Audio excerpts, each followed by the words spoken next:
Hey, it's James at Apex Mountain Resort. I'm just doing a quick edit of a video that I shot here back in November and early December. This is footage that we shot of the Canadian Olympic aerial team training at Apex for 5 weeks early season. We also had the Russian and the Japanese Olympic aerial teams as well. This is an inside look at the coaches such as Dennis Kapachuk and Daniel Murphy and some of the athletes like Travis Garrett's and what it's like behind the scenes preparing for an Olympic event.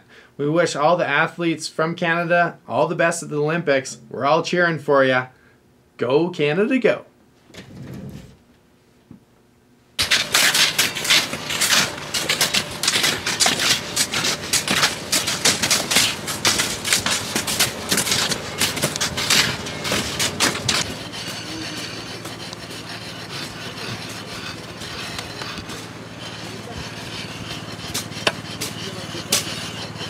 Murph, can you tell me what you're doing? Yeah, right now it's just like shaping the jump, making sure like the angle is exactly like we wanted. This is a double jump, and we use like every 2 feet we have a certain angle, and at the end of each day it gets tracked out. So every morning we just kind of like get rid of the track, make it all nice, and then if it creates some heat too as the skier goes on, so you lose a couple of degrees, a couple of steepness, so you get your angle back to where you want it. Yeah. What degree does it need to be at the top of the triple jump? We have it anywhere from 70.5 to 71 degrees for the top 2 feet. And how will that make a difference on the skiers in the air? Actually, the top angle isn't the most important. I would say the second, third, and fourth angle are probably some of the more important angles. Why is that? Well, it just kind of determines the curve of the jump, and if it's a little flat in that spot, then you won't get quite the up and down action that you want from when you do your jump. So it's usually that second, third, and fourth, but you know, they're all important, but those I would say are some of the more important, even the fifth one. So you divide the jump into 5 different zones? Actually, there is, I believe on this one, from the top angle of 71 degrees right down to the 0 degree, we have 13 different 2-foot angles that we kind of go on to get that desired smooth curve that we want. So they get the good up and down, and it's as smooth as possible. What is the speed that you need to hit a triple jump in order to do a triple trick? It depends on what trick you're doing. It can range anywhere if you're doing a late tuck full, which is one of the basic triples that you do. For example, here it's anywhere from 61.5 to 62.5. But this speed can 62.5 kilometers.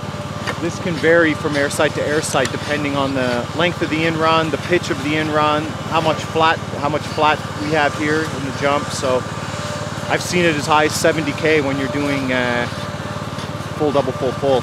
So it really just depends on what the airside is and how big the athlete wants to go. So can you quickly describe what a full, double, full is? That's a quadruple twisting triple flip.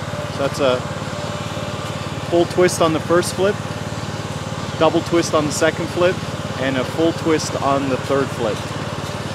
Awesome. No problem.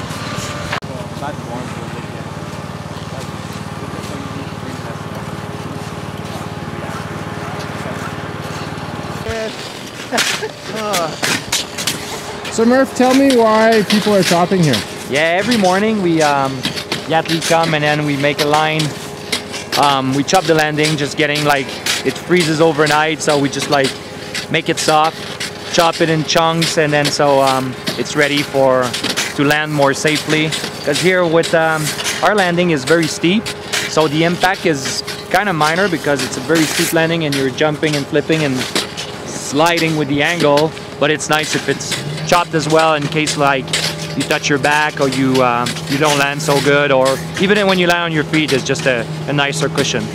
After somebody lands, do they create any kind of a hole, or what needs to happen after somebody lands? Yeah, definitely. Like during training, like in the morning, our cat driver, he brings us a working pile right here for us to like, and then the coaches, after everybody jumps, after one person jumps, creates a hole, and then the coaches go back in there, fix the hole, fill it up with snow so it's nice and even for the next athlete. We call this a grizzly. It's basically a tool that we use to shape jumps. It's just a blade on the end of like some sort of gardening hoe. And right now it's really good, so I'm just kind of cleaning it up and getting the tracks out, make it a little more aesthetically pleasing for the athletes. And is that a level that you just had out, or what's the other tool? That's the 2-foot level that I was talking about. And this is how we measure the angle. So right now, this top angle, I have it 70 degrees. Perfect. And that's exactly what you want? It's a little bit on the flat side, but for the start of the year, that's fine. Perfect.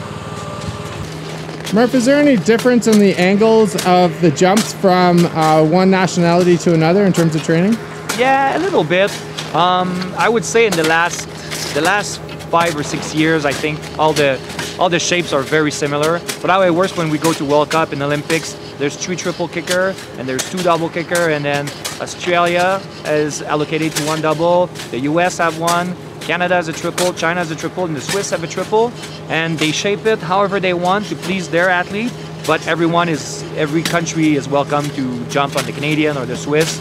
And it's all open, but you have an advantage when you have your own jump to shape it how you want. But they're pretty similar now these days. They have the curve, like all the jump shapers are all pretty good at it, and they have the optimal shape. Who at the Olympics determines who gets to shape which jump? Yeah, the Olympics, it just goes as the same as the World Cup shapers. It's it's allocated country. It's basically like a country who's interested to have a jump, and then they just like kind of bid for it, and they get it, and if they do a good job and they maintain it well, they get to keep it.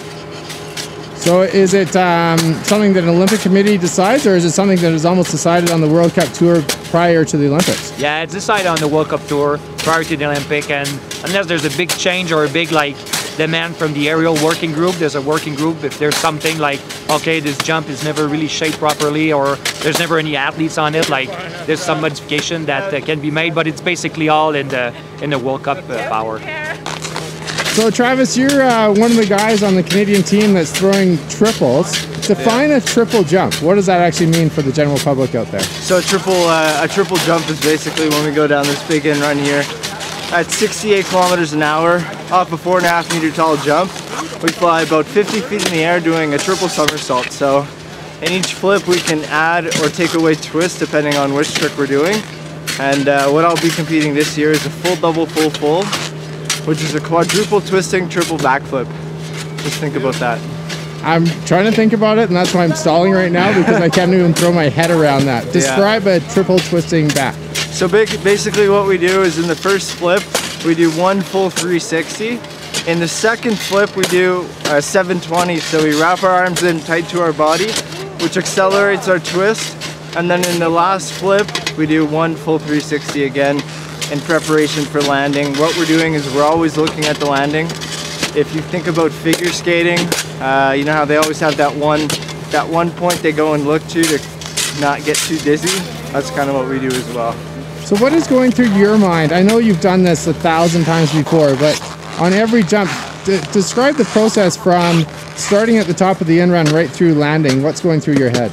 So what I'm thinking about when I'm up top on the top of the ramp is really to keep it simple, keep my mind very simple. So I'm telling myself keywords that I need to focus on technically. So whether that's keeping my legs straight off the end of the jump, or if it's you know, really accelerating my twist or opening up into landing. So I'm thinking about what I need to do at the top of the ramp, visualizing how it's gonna feel, how it's gonna look, and then I turn my skis and it's muscle memory. So I'm no longer thinking about the distractions around me, the wind, the snow conditions, what everyone else is doing. I'm really focused on the trick and what I'm about to do coming off the jump.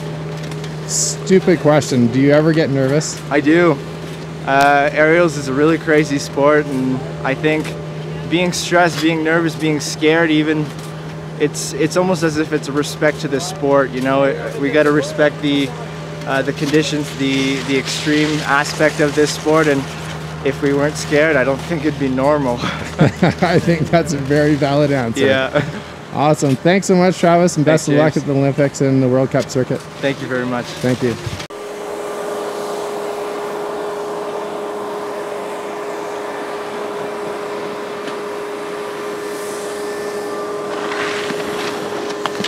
You're good. In front now. Attaboy.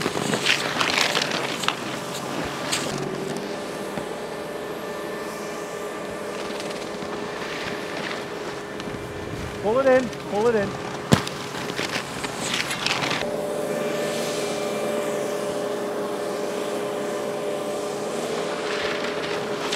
Ja, ja. Vem är?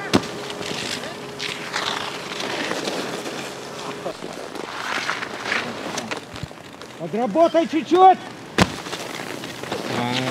Trying to find an easy rock.